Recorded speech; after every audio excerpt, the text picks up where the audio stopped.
pushing out into the solar system, not just to visit, but to stay. Last month, we launched a new spacecraft as part of a re-energized space program that will send American astronauts to Mars.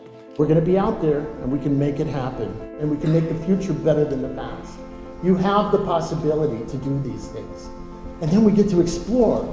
We get to go out. We get to see things that nobody's ever seen.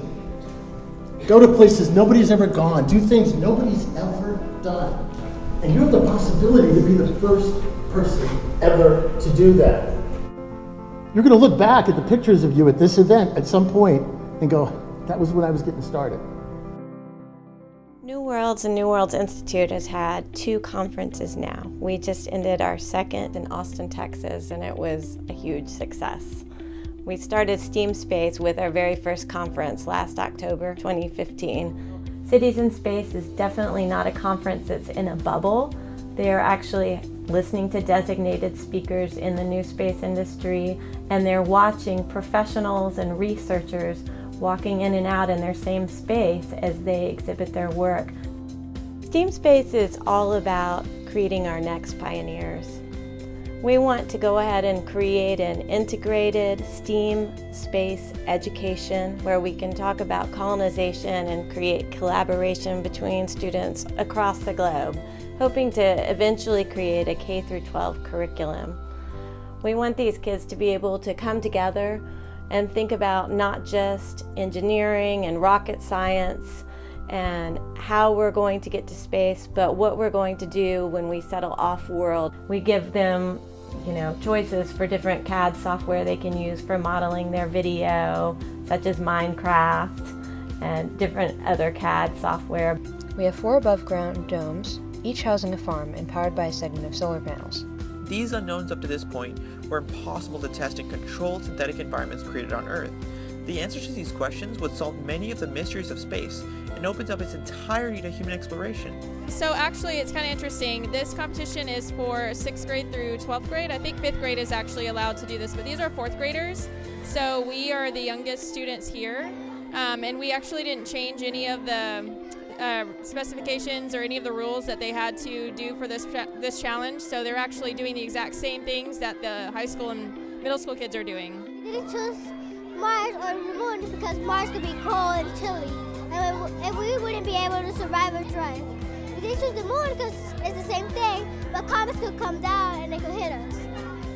I'm a big progressive education advocate. I'm strongly in favor of project-based learning as well as social and emotional learning. It's been really interesting because I teach algebra, and there's a kind of an indirect relationship in this project, but it's really gotten them to look that if they're super passionate about something, they don't have to wait to take a class on it, they don't have to wait for a teacher to teach them about it, they can just go out and learn it on their own and ask questions and find people that will be able to tell them the information that they're interested in. It's been such a phenomenal thing to watch students interact with each other, watch the teamwork that they have coming together to form a futuristic city in space.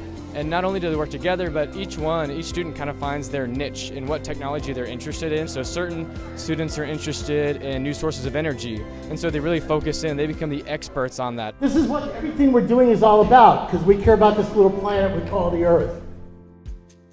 We can even be talking about the environment and what can they be doing differently up there to change down here, and how they can really be conscious and mindful as they move on to creating these new communities and new settlements. It's really important for us to make sure that we have an all-inclusive community with STEAM Space kids, not just with economics and ethnicity, but also with gender. And one thing that's made me so happy this past couple of years is watching how many girls are involved and enthusiastic about this new space industry and how they want to get involved in STEAM and STEM education. It's been really awesome to see students really step into leadership roles and as experts, and then are just happy and excited to share with the other students in our group and then other students in general about their projects. And there's this excitement at our school about it. People are excited and they want to share about it. It's such a great experience for our kids to see them have to share their ideas and to have people that are out there in the industry listening to them. It really makes them feel important. It really kind of validates their work and motivates them to want to learn more. And as a parent, you couldn't ask for more than that. We have teams that came from all over Texas. In fact, we had a team called Circle of Nations come all the way from North Dakota. And next year we hope to have some international teams. We'll be able to have a virtual environment for those teams to come in and compete and share what they came up with. I love it here. I'm super excited about space. I wish I was younger and I would hopefully be one of those people that would be going to Mars. But in lieu of that, I'm hoping I'm getting kids excited about it and that they're going to be the ones who are actually going to go and step foot on Mars and step foot on the moon, and who knows where else they could go. It's going to be exciting. Our students talk about it after this conference is over. They are excited about it, and after they get in, they're like, I can't wait till next year. So we'll definitely be back. As long as they still have it, I'd love to bring my 4th graders back every year.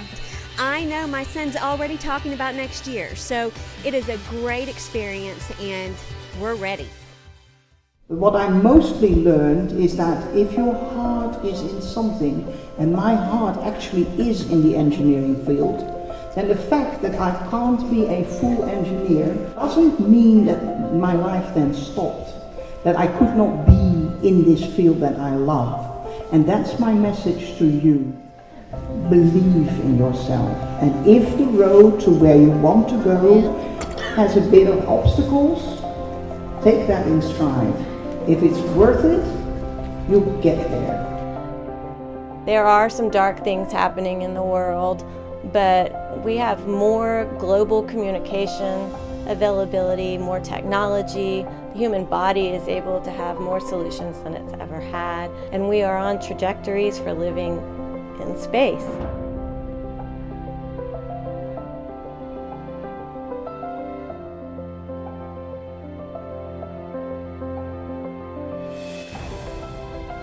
I'm not actually feeling to win because as long as our humankind gets saved, I'm fine with that.